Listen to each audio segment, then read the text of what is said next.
Olá pessoal, tudo bem? Estou aqui de novo e vamos tratar aqui da segunda parte do nosso PowerPoint, tá?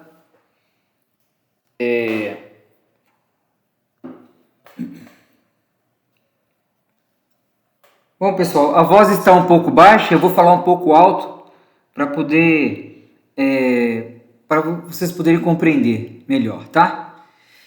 Então pessoal, os slides de 5 a 9,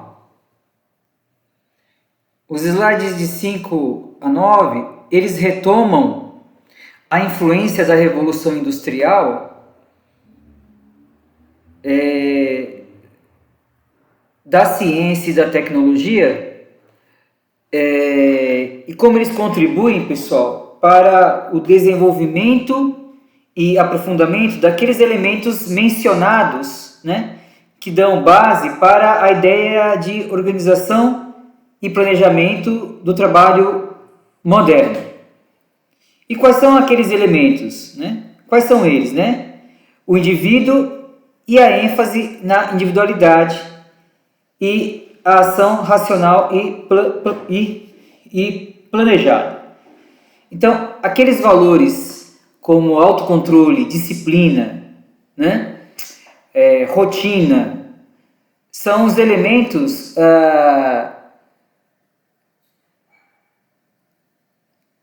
que serão, digamos assim, aprofundados e especializados pela dinâmica da Revolução Industrial e das suas implicações para a sociedade. Tá, gente? Então, esses elementos da individualidade serão aprofundados pela Revolução Industrial, pelo avanço da ciência e da técnica, e pelas implicações que a Revolução Industrial vai causar à sociedade. Tá? Então, esses elementos serão aprofundados, né? Porque a indústria vai exigir cada vez mais profissionais qualificados e disciplinados. Tá? Então, pessoal, do século XVIII a meados do século XIX, digamos assim, o germe, ou digamos assim, o início do trabalho moderno passa a ser pensado a partir da dinâmica da divisão social do trabalho, tá? Esse período, gente, digamos assim, é um longo processo que é resultante de eventos que se conjugam entre si, tá? Então, as consequências da Revolução Industrial, aplicação do conhecimento científico, por exemplo, e das tecnologias e inovações, né, para a própria época, estão na base e eles, convergindo, representam a própria dinâmica do capitalismo em ascensão, tá? Por isso é um longo processo. Até a primeira metade, pessoal, do século XVII, nesta fase, a historiografia, digamos assim, descreve a importância da manufatura como meio de organização do trabalho. Vigora, pessoal, agora a divisão social do trabalho, tá? No entanto, cada trabalhador, digamos assim, utiliza de instrumento e ferramentas individuais e que são até próprias, né, para a realização de uma fração do produto, uma parte dele.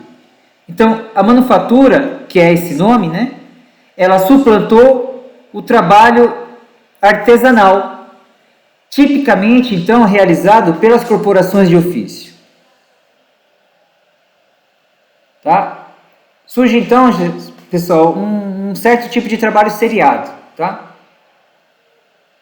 Tanto a manufatura e depois do processo industrial moderno propriamente dito, né? O processo de industrialização ocorrendo de meados do século XVIII até final do século XIX, sobretudo a divisão do trabalho, note-se que o trabalho ainda não é regulamentado por normas trabalhistas, tal qual conhecemos hoje, tá? Então, nessa época, o trabalho infantil é admitido, a mulher atua em longas jornadas de trabalho, né? O trabalho sendo realizado em condições insalubres, né? Não há a diferenciação de direitos, tá, pessoal? Que dê amparo, digamos assim, a situações específicas vividas por cada trabalhador, seja homens, mulheres e crianças, né? Não havia, gente, ainda nessa época, a Seguridade Social, previdenciária, né? E nem, digamos assim, o direito trabalhista como nós vemos hoje, tá? Então, tudo isso é avanço nas relações de trabalho, né? São ganhos que ocorreram, sobretudo, a partir da Segunda Guerra Mundial, que é aquilo que é resultado daquilo que nós chamamos do estado do bem-estar social, né? Então, os europeus chegaram num estado de avanço qualitativo de bem-estar social, né, diferente do Brasil, por exemplo. Mas no Brasil ainda existe aspectos, né, relacionados à ideia de estado do bem-estar social, como a previdência, né, social e tantas outras coisas aí. Nota-se, gente, então, historicamente, pelas evidências, né, que o trabalhador, então, ele era exposto a um ambiente de trabalho relativamente hostil, de cansaço, de penúria, né, devido a longas jornadas de trabalho. Trata-se, então, pessoal, de uma época o qual o trabalho é considerado, então, puramente produtor de riqueza, tá, gente? Então, o que nós temos? Nós temos a intensificação do trabalho sob a lógica capitalista mesmo, tá? Era uma época em que o capitalismo era praticamente desregulado por uma norma de Estado, a não ser para facilitar, se existisse, era para facilitar amplamente as transações econômicas, né? Então, de manhã, por exemplo, de manhã o trabalhador ia para uma empresa, trabalhava e de repente no outro dia essa empresa já tinha sido vendida, né? Tinha passado por aquilo que nós chamamos de joint venture, né? Fusões, e o trabalhador era demitido e muitas vezes sem nenhum amparo, né? E do mesmo modo, algumas empresas deixavam de existir de um dia para o outro porque a ampla concorrência era brutal, né? Não havia forma de regulamentação que protegesse também mercados, né, regionais. Então, o protecionismo ele foi desenvolvido com o passar do tempo, né? E o protecionismo também dependia também de correlações de forças, né? Não havia ainda uma lógica jurídica que, de certa forma, equilibrasse as relações entre a competição entre empresas. Imagine, então, para trabalhadores, né? Então aqui esse slide diz um pouco sobre isso, tá? Então, gente, o objetivo então nessa época era o acúmulo mesmo, acúmulo de capital e mais investimento em capital. Um período de exploração, então, pessoal, intensificada sobre o trabalho humano, tá? Então, o lema, gente, dentro dessas fábricas era obedecer, sem questionamentos. Muito menos, então, direitos trabalhistas, sociais, né? Direitos sociais trabalhistas era sinônimo de prejuízo, de perda de dinheiro para os empresários.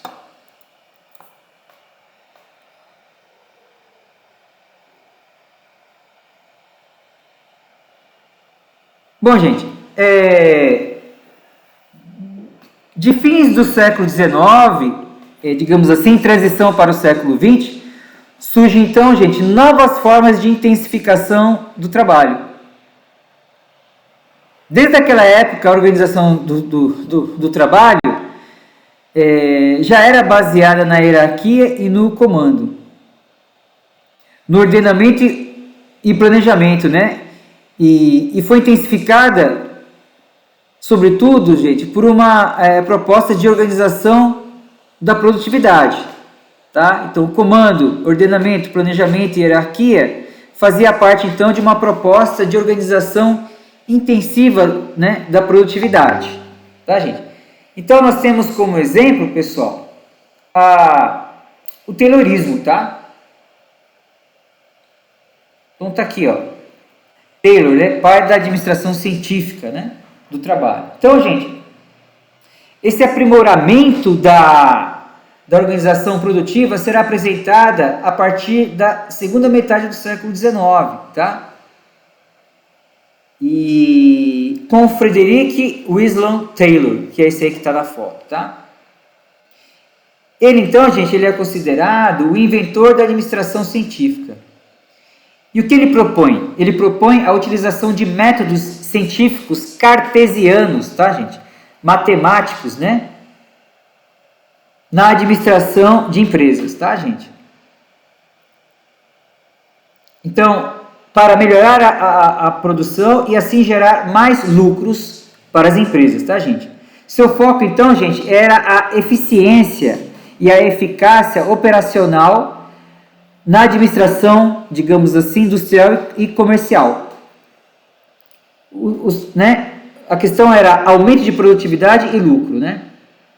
Então, esse modo de administração, gente, tem alguns princípios fundamentais, né? Considerando, gente, aqueles valores, rotina, disciplina, né? Resignação, autocontrole, tá? Então, esses princípios, eles vão sendo intensificados, especializados pela lógica taylorista, né? Assim como pela lógica também fordista, tá? Então, olha só. O primeiro princípio, gente, segundo Taylor, é o princípio do planejamento, né?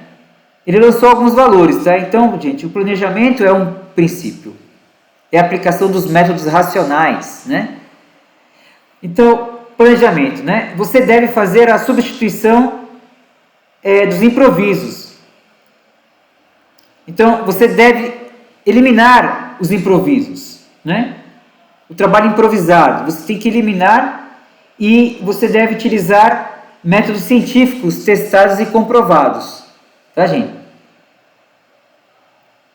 Então, gente, o que ele faz? Ele observa, por exemplo, ele fez alguns testes, né? E ele observa, por exemplo, né, em ambientes de empresas, que a técnica de trabalho ela tem que ser revista, ela deve ser otimizada para gerar mais economia de trabalho e, ao mesmo tempo, mais produtividade.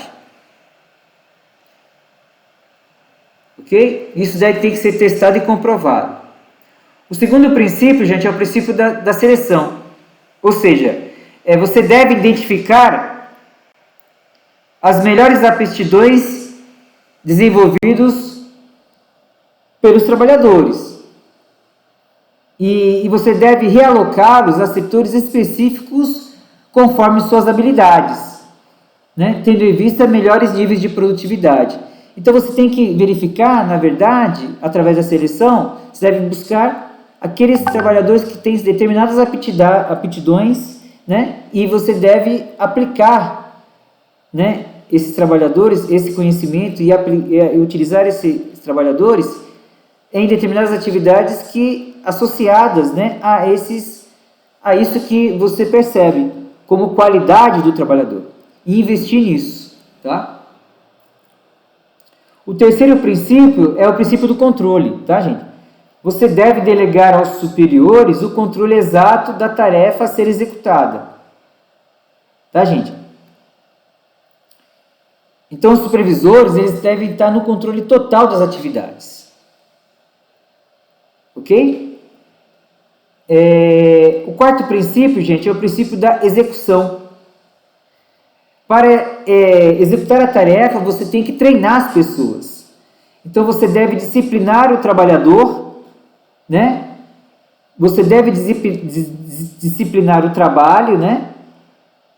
E as tarefas, elas devem ser orientadas por um certo cronograma, que envolve horário, controle dos gestos, movimento, tá, gente? Isso tem que estar muito claro no posto de trabalho. E eles devem ser cumpridos, né, pelo trabalhador, né? São protocolos de ação que devem ser cumpridos pelos trabalhadores. O trabalhador deve ter horário de trabalho e deve ter seu horário de descanso, tá, gente? Isso tem que ser muito claro, tá? O quinto aspecto, gente, que é muito importante, é a divisão de tarefas, tá? Então, cada trabalhador ele deve se especializar em uma tarefa apenas. Ele não pode fazer múltiplas tarefas, tá? Então, gente, esses 5 tópicos aí, né, que são aprofundamento daqueles aspectos, daqueles fatores, rotina, disciplina, autocontrole, né, que eu havia falado, que nós havíamos falado lá anteriormente, né? Aqueles princípios são aprofundados por esses princípios mais especializados, que é o planejamento, a seleção, o controle, a execução, a divisão de tarefas, tá? Então, pessoal, esses 5 tópicos definem uma rotina prévia de trabalho, né? Uma prescrição do trabalho ao trabalhador. Um script, digamos assim, que ele deve seguir à risca, tá, gente? Então, a organização do trabalho neste molde, então, gente, ela é rígida. Não dá autonomia ao trabalhador, pois há uma divisão clara de objetivos e metas, tá? Entre o trabalho intelectual e o trabalho manual. Tá, gente? Essa é a racionalização técnica que Taylor, então, implementou ao trabalho.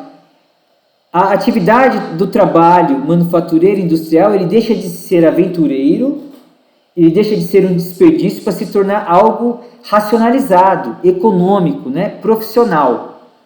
Tá, gente? Então, eu vou fazer uma observação aqui, tá, pessoal? O Taylor, ele tinha aversão à participação do trabalhador comum em decisões da empresa. De opinar, por exemplo, principalmente no campo da alta administração. Tá? Então, para ele, o trabalhador não deveria interferir na forma como o supervisor gerencia uma empresa, né? Dirige uma empresa. Então, sobre as horas de trabalho, pessoal, ele entendia que o tempo de descanso do trabalhador é necessário, esse tempo de descanso é necessário, não por uma questão humanitária ou de direito social ao trabalhador, para o trabalhador, né? Ele entendia que o trabalhador tinha de descansar, né? Para poder, em seguida, ter condições de produzir mais, de ter mais condições de saúde para produzir e atingir as metas da empresa. Então, outra coisa, gente, é que a jornada de trabalho tinha relação direta com a produtividade, ou seja, ele definia um tipo salarial que seria compatível e um estímulo para produzir mais. Ele tinha aversão às horas extras. Ele tinha aversão ao aumento de salário por produtividade, por bonificação. Então, para ele era necessário um salário relativamente justo e o trabalhador tinha que encarar, né, aquele volume de trabalho. Tá, gente? Então, a ideia, gente, aqui era exatamente a racionalização do trabalho para alcançar lucros, né? Não era necessariamente para se preocupar com o trabalhador, né? Com a subjetividade do trabalhador.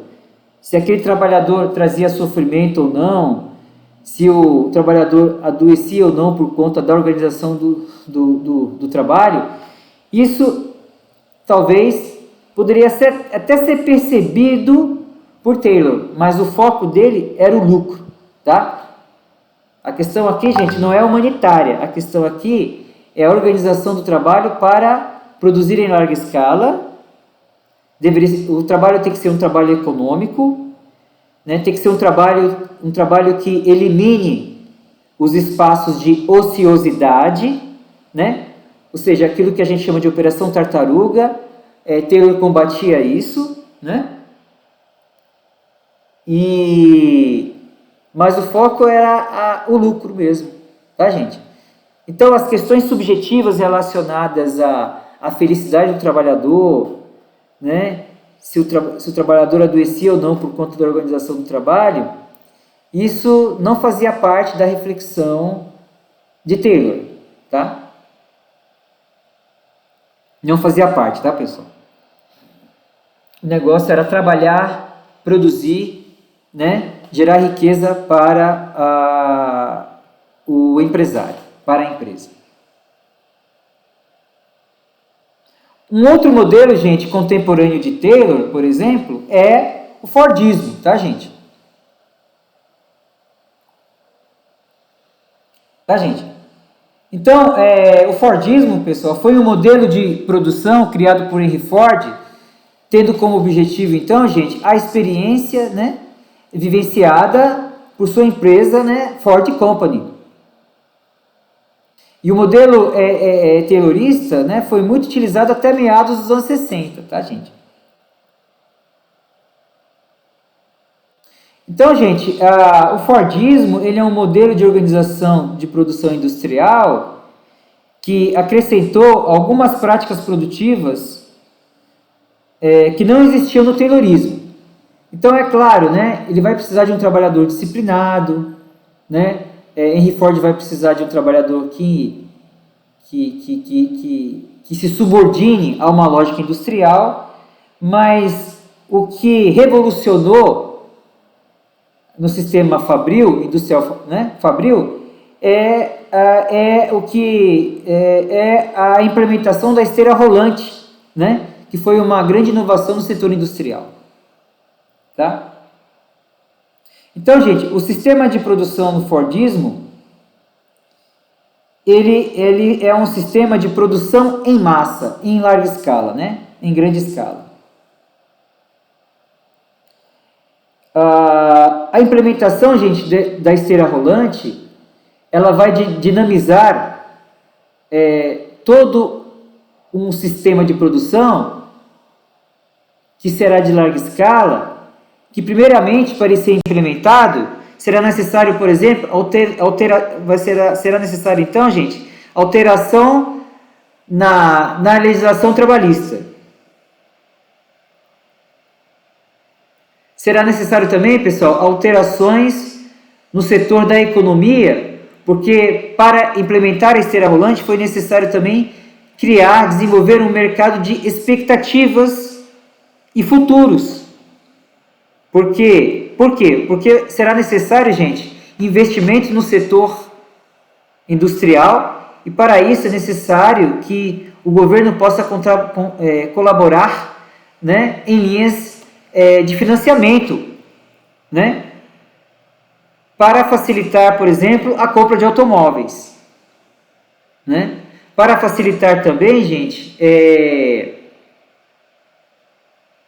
o acesso, né, da empresa Ford, né, ter acesso a empresas, digamos assim, produtoras de peças, produtoras de, digamos assim, de serviços, de prestação de serviços, máquinas e equipamentos, que possa otimizar, né, a sua grande invenção, que é a ampliação do consumo de automóveis, não só pelos trabalhadores, mas por toda a população americana, por exemplo, né? E que isso fosse também ampliado para todo mundo, né? Então, gente, a formação de estoques é uma caracterização marcante na empresa fordista, né? Ford relacionou o mercado de consumo em massa.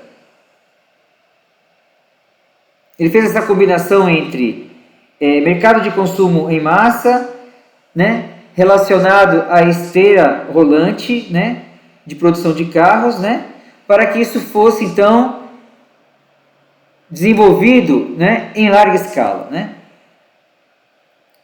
Mas isso, gente, só foi possível, digamos assim, mediante o desenvolvimento de um mercado de expectativas, né? Então ocorreu, gente, incentivos políticos, ele teve que fazer política, fazer lobbies assim, digamos assim, para fomentar então, gente, a criação de mercado de consumidores, a ponto de qualquer um de seus trabalhadores terem condições de consumir um carro, tá, gente?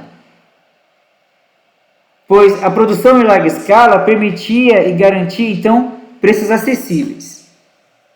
Tá, gente? Então, a velocidade da esteira rolante, ali, né, cronometrada, ela permitiu, então, que automóveis fossem produzidos em larga escala e que atingisse o maior número de pessoas.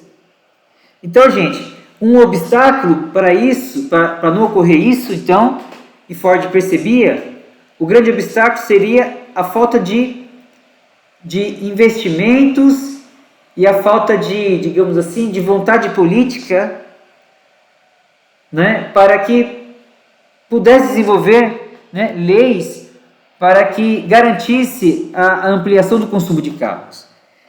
Então, o lobby político ele faz dentro do Congresso americano, né? Um outro aspecto são os sindicatos.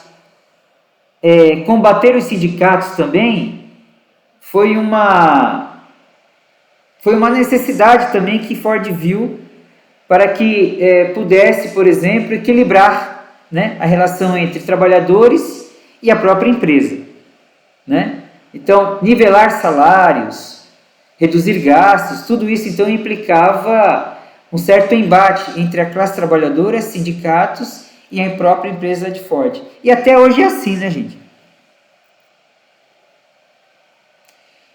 E as expectativas de um mercado, né, de consumo, então, potencializou, né, a produção em larga escala, porque ao empregar mais pessoas em todos os setores da economia, facilitava, né, então, que todos pudessem, então, comprar um carro, né? Então, salários de $5 ao dia, por exemplo, $8, né? Então, eram ganhos que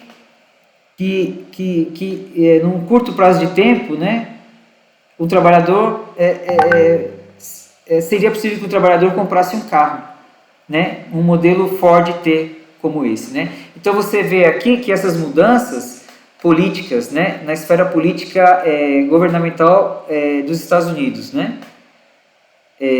uma mudança política que ocorreu em 1908, por exemplo, né, para 1925, permitiu então que o preço do valor do carro T diminuísse e que todos então tiveram acesso a isso, tá?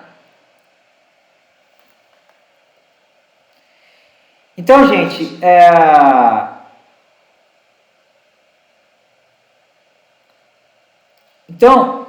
o Fordismo, então, ele ampliou o consumo e ele trouxe também alguns problemas, né? Assim como ele criou também otimizações no setor produtivo. Então, uma característica foi a produção em massa de mercadorias, né? E mercadorias produzida em escala de comando verticalizado, né? Ou seja, todo mundo deveria cumprir suas tarefas e tudo era muito prescrito, né? A racionalização máxima das operações e racionalização das operações realizada pelos trabalhadores, né? Cada vez mais especializados, combate ao desperdício, redução do tempo de produção e aumento do ritmo do trabalho. Esse é o ganho racional no interior da lógica fordista, tá?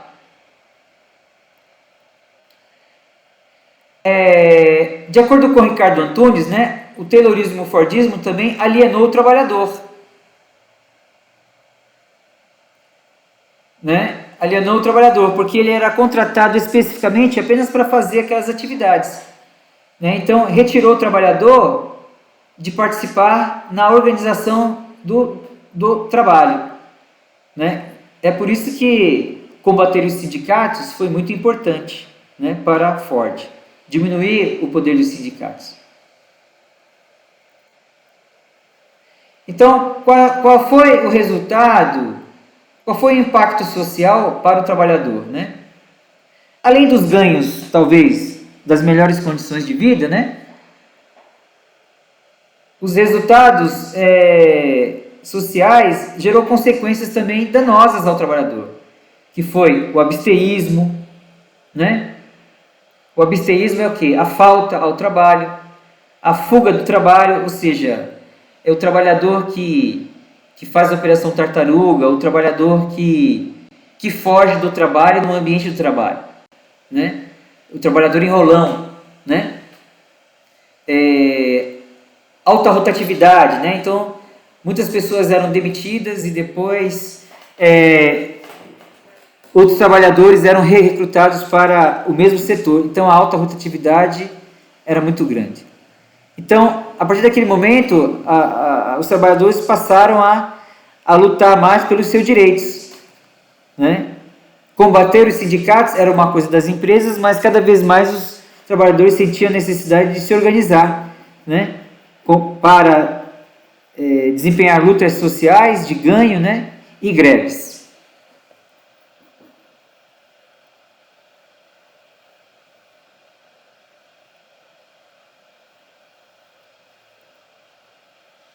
Então, gente, essa condição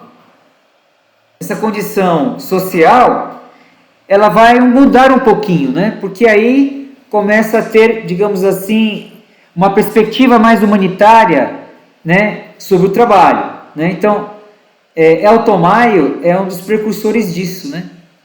São cientistas sociais que vão começar a atuar dentro do ambiente de trabalho. Ou melhor, pense-se o trabalho a partir de perspectivas socioculturais, né?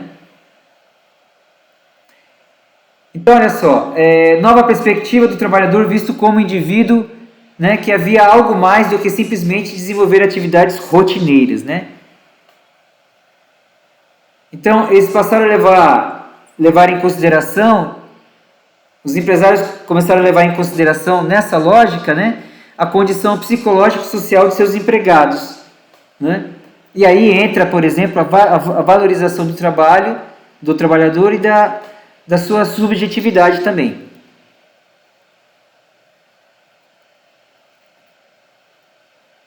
Então, gente, nessa perspectiva, né, do modelo humanístico, né, a engenharia industrial ela é substituída pelas ciências sociais, né? Aquela forte carga de racionalidade ela passa a ser substituída pelas ciências sociais. A organização formal do trabalho, que ainda existe e é importante, ela abre espaço para a relação informal. Então, a informalidade no ambiente da formalidade permite que as pessoas possam ter liberdade para solucionar seus problemas e poder gerar grupos de afinidade, né? Muda-se a chefia pelo perfil de liderança. Então, o líder, ele é líder por ser uma pessoa carismática, né? A liderança não é apenas a chefia que está calcada mais numa hierarquia, pautada numa hierarquia, numa lógica hierárquica de controle, ela passa a dar, essa perspectiva é mudada pelo papel das lideranças, né? Surge então o incentivo salarial pelas recompensas sociais e simbólicas. Então o trabalhador ele é valorizado, ele ganha status de bom trabalhador, né? E bônus, por exemplo, fazem parte dos seus ganhos. Então ele é reconhecido, ele passa a ser reconhecido pelos seus pares, pela sua competência. Então a dimensão simbólica ela é, digamos assim, valorizada pelo espaço empresarial, né, em relação ao trabalhador. Tá, gente? Então, o organograma, ele abre espaço para a dimensão do sociograma, ou seja, a administração ela deixa de ser puramente verticalizada e ela passa a ter né, a dimensão de horizontalidade. Tá?